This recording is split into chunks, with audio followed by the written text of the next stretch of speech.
The political meeting yakaitika nezuro aiwa yoshamisa vanhu kunyazi kuonekwa kunzi kunyanga kune matensions aripo pakati pemutungamiri wenyika aiwa mutungamiri wenyika Mnangagwa navice president Kosazana Chiwenga. The political meeting yanezuro yanyatsa kuonekwa kunzi it was in a tense situation. Sanapinda mashoko ari kunyatsa kuonekwa nevanhu zviri pachena kuti aiwa the house is not in order. Riri subscribe like on the bell icon.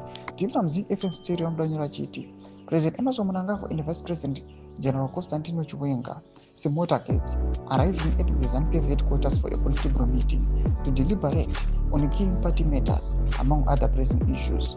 The meeting, which was postponed last week, comes at a time of mounting internal tensions, marked by growing factionalism and deepening mistrust among senior party officials, with some heavyweights reportedly at loggerhead. Ndomashoko arinyatsa kuonekwa kunzi aiwa vanapokuona veZFM vanyatsa kuuya vakaexposa sezviri kuitika in the house of ZANU-PF. Macomments vanombona vachinyora vachiti munenge muchimboitoiko mumameeting umo. Vanombona vachiti the type of song left me wondering what's the nature of the private radio stadium.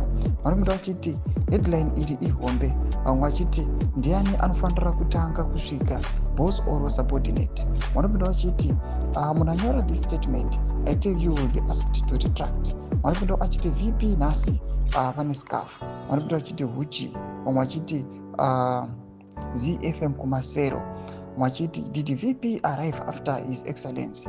Vachipinda vachiti kushaya adonhedza bomb on the whole place kawan ati sunungure.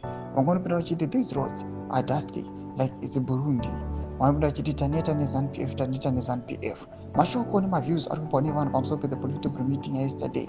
Vamwe vachiti aiwa taneta neZANU-PF, vamwe vachiti aiwa kungoshayikwa neuyawo nebhomba here, vakomana vese vaparare. Ava vanoda kuti their value chaicho yavari kuita kunyika aiwa iri insignificant asikana kutomboonekwa.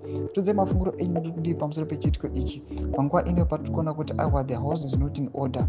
Panapa vakomana veZFM vari kuyanyatsa kuexposa zvinonyatsa kuitika, mafactionalism nemadeepening mistrust ari among the top leadership nemaheavyweights the ruling party ZANU-PF.